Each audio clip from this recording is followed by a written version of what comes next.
So, unfortunately, starting another channel, there were roadblocks immediately. They limit the time that, the amount of time you can upload a video, so it's got to be a certain length. There's things that just don't exist that exist on the Observer channel, and it's a little frustrating.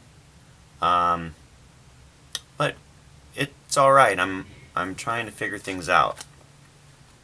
And Jack was trying to take over the channel, and that's I like the metal stuff, of course, but I don't know, man. That guy is a little too much sometimes. So anyway, I had to put the kibosh on him and send him back to Machu Picchu. So I wanted to talk about what I would say the 90s era of related to Kurt and Nirvana, and that for me, what I can share is not that much. I think there is a lot of attention on that part of the band's life and, of course, Kurt's life and death. I wish I was around more. I really do. So I realize that there may be more speculation because there's less out there. At least people that were close to Kurt at that time. There were other people that, for one reason or another, don't want to talk because they're upset. I think thinking people are guilty and that's why they're not talking is jumping to conclusions that are dangerous. Okay, it's dangerous for yourself and to spread to others, with crazy speculations. But I wanted to share some things that I remember, and I've talked about this a little bit, but I haven't really talked in detail. So,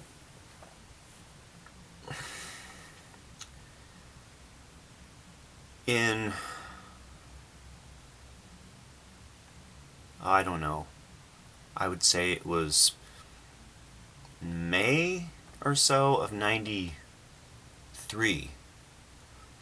I was living in Albuquerque, and my timeline might be a little off. I'm trying to remember. I think I moved back to Tacoma in July of 93. But I get a call from a friend. Sorry, my refrigerator wants to speak, but there's a lot of light here, so I'm going to do it here. I get a call from a friend. He actually might be listening. Dave, old friend. I get a call from him. And he actually, I think he called next door. There was a friend that lived next door to me on Mesa in Albuquerque. So I lived a few blocks off of Central and Mesa in Albuquerque, just up from the Dunkin' Donuts. Anybody that lives in Albuquerque. Anyway, I get this call, and I get this. Dave calls me and said, Mia, I just heard that Mia was murdered. Mia Zapata.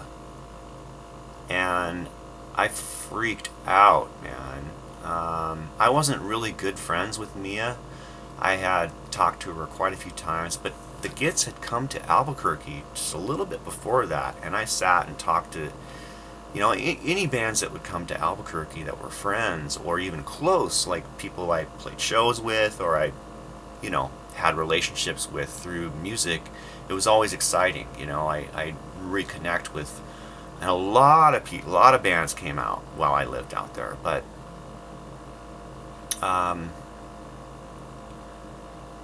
so when the Gits came out, I sat with Mia. I must have talked with Mia for at least a couple hours.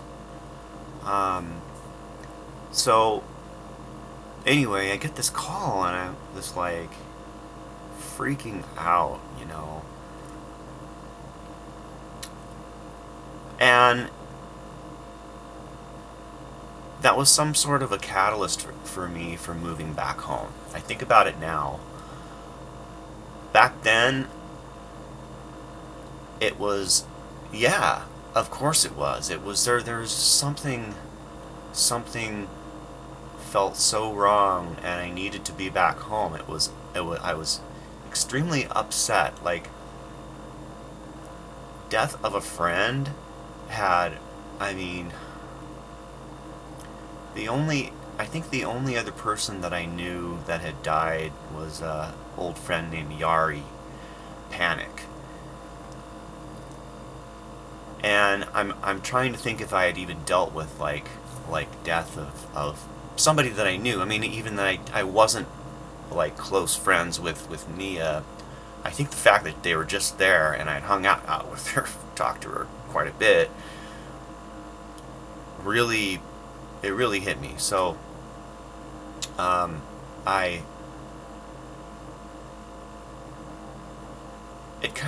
it just made me want to move back, and I just started feeling a dislocation, which I needed to be. I needed to be back in Tacoma. So, I get it together pretty quick, and I move back. I sold my guitar head. I sold my amps. I think I just brought back, because I had bought one guitar down there, which happened to be a Univox High Flyer. I got in a pawn shop for like $30. So I had two guitars I brought back with me, and then I had some stuff shipped up in a box. So a little before this, I had been on tour with a band that I was in called Human Stew, and we did a short tour. And I had contacted Chris Novoselic before the tour and wanted to stop by. 2 out of 3 of the other members from Human Stew, the band that toured, went over with me to Chris's. And he had a rough recording of In Utero. So we all got to sit. It may have not even been rough. I think it was the final, but there was the song "Moist Vagina" was on that. So originally, when I heard that whole In Utero that Chris had, sat and listened to it, I thought that song was going to be on the album. That's what it sounded like. I mean, Chris, we were listening to the whole album. Anyway, I remember asking Chris about Kurt. And, for the last year and a half living in Albuquerque, I talked to Chris quite a few times on the phone. Quite a few times. Like, easily 15 times or something. We kept in contact. Every time those guys were back from tour, I was always able to find out when they were going to be back. I would get a hold of Chris, and I'd talk to him a little bit, at least. And it seemed to me, every time I'd bring up Kurt, it was always like,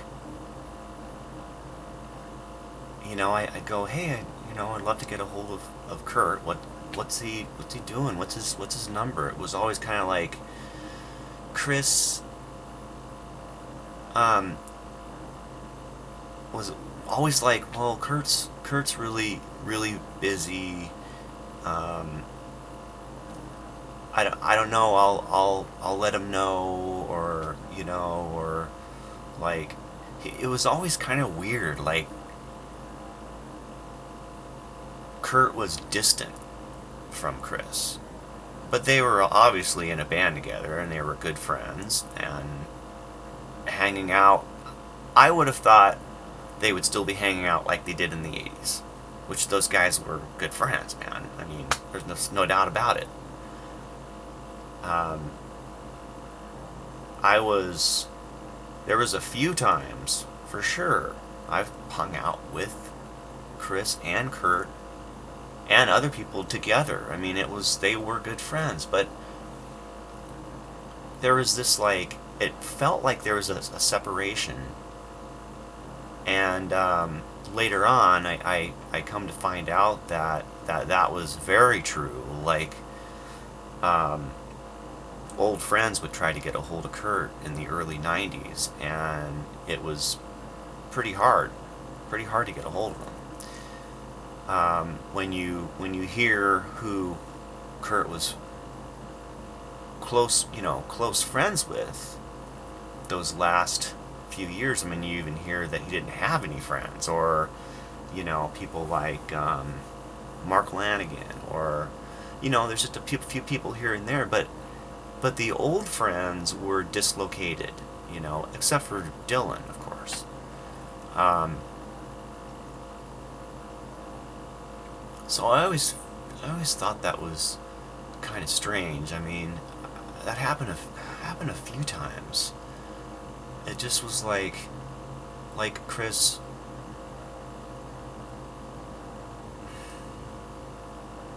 It's almost like it sounded like Chris's relationship with Kurt wasn't just as much like he could just call him up and talk to him all the time, and go and hang out with him. I don't think that was going on. Again, it's like I don't want to speculate. I'm just going off my experience, and that's what I felt, and this is what I felt for, from I'd say 92 through, till the end.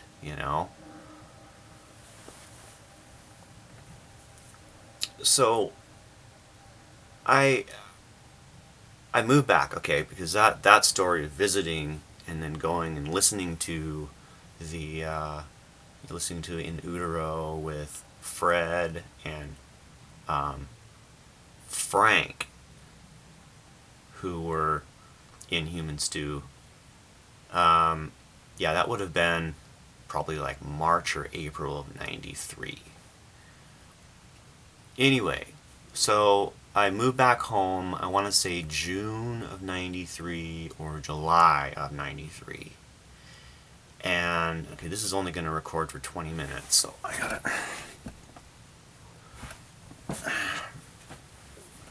Sometimes I get pretty good at guessing when to end. Um, but I'll probably have to continue this. So I moved back, and I'm still in touch with Chris a little bit. It just seemed like my feeling, I started to take it personal almost. I was like, is it just like Kurt doesn't want to talk to me for some reason, or what is going on, it started to kind of bother me. But of course, the last time that I saw Kurt, I realized all those feelings were not true, and then now I look back and I understand a little bit more. But I'm just trying to relay how I felt and my memories of that time. So, I end up starting a band, and and things are going pretty good. Kind of weird, trying to survive in Tacoma and figuring out how to do it. I had like actually dealt weed in Albuquerque up to the point that I moved. Um, I would sell quarters of dirt weed in Albuquerque for this guy, and he would um, give me, what is it, $10 out of every. It was like $25 quarters. I mean, it was dirt weed though. It was bad. So that's how I was making money, really, for the last few months. Anyway, so moving back home, I wanted to actually keep working for those guys and sell weed, but it just didn't work out. They didn't want to deal with sending it, up to me and all that. So I had to figure things out. I lived in closets, and I lived in, situations that were, just kind of getting by, but still happy. I mean, very dedicated to music. I mean, my bands, like that band Laughter Train I was in, really took off really quick. The whole record deal thing didn't happen for years. But we did have interest pretty quick, where labels were um, giving us money to record demos, and we were drawing a lot of people. I mean, things were happening for the band, so that was like pretty serious. That was freaking amazing. So November 5th of 93, I'm sitting in the basement of this house. I better check to see how much time I have left.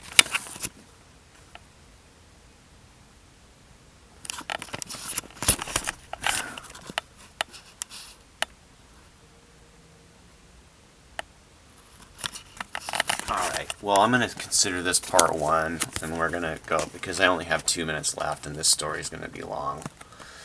So, we'll start it there. I mean, the only time I've ever talked about that story and beyond was 2 years ago. So, I'll start from here, so this will be part one. Okay,